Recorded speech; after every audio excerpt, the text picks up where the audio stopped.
Au menu de l'audience que le président Bassirou Diomaye Faye a accordé au gouverneur de la BCEAO, la revue de la situation macroéconomique de la sous-région, marquée par la résilience et la solidité de la croissance. Dans l'ensemble, la situation de notre union, elle est bonne, malgré tous les chocs que nous avons connus et que nous continuons de connaître.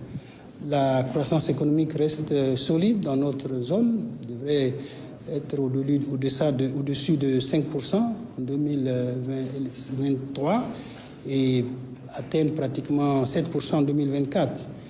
Nous avons réussi à stabiliser l'inflation dans l'Union. Aujourd'hui, après une inflation de plus de 7% en 2022, nous avons fini 2023 à 3,7% et ça devrait baisser encore en 2024.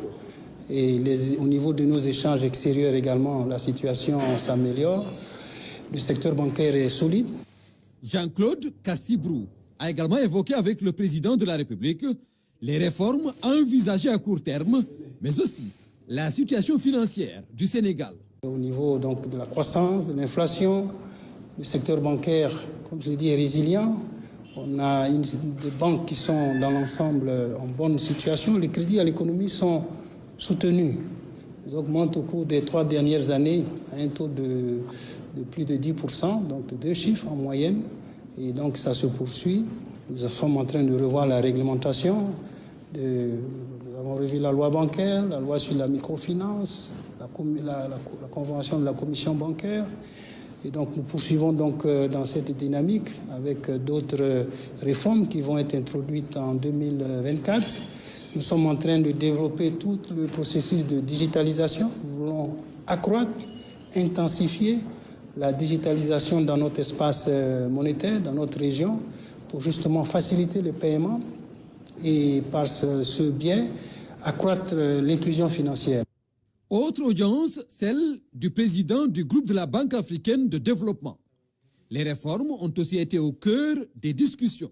La Banque africaine de développement soutient fortement ce groupement. Je soutiens fortement parce que la stratégie qui a été définie, qui s'appelle le projet de président, c'est un projet qui vise à faire beaucoup de réformes. Je peux appeler ça comme un tsunami de réformes.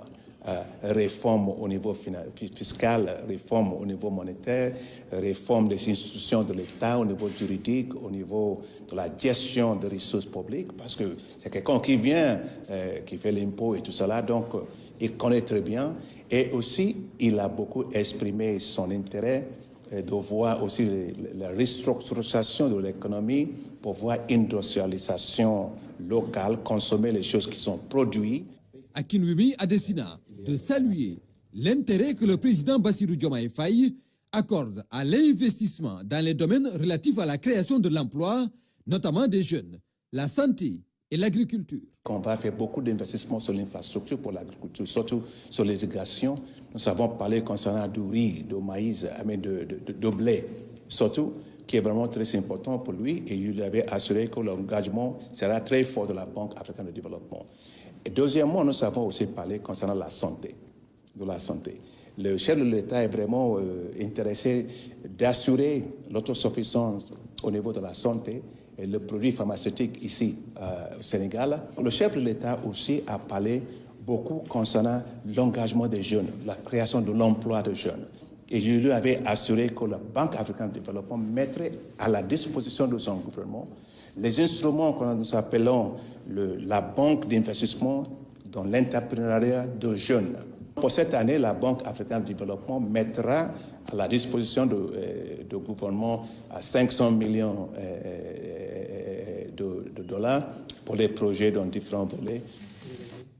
C'est pour les besoins de la première édition du sommet Corée-Afrique prévu les 4 et 5 juin prochains que Séoul a dépêché à Dakar sa vice-ministre des Affaires étrangères.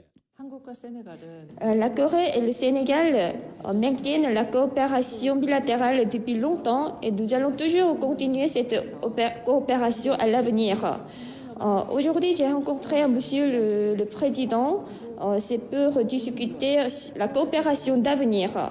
Et je suis venue ici pour inviter Monsieur le Président au sommet Corée-Afrique qui se tiendra en juin à Séoul. pour lui demander sa participation à ce sommet. Puis toujours, nous avons bien développé surtout la coopération économique. Nous avons discuté pour renforcer et approfondir notre coopération ensemble. Le président Bassirou Diomaye Faye est convié à cette rencontre qui devrait jeter les bases d'une coopération plus soutenue entre l'Afrique et la Corée du Sud.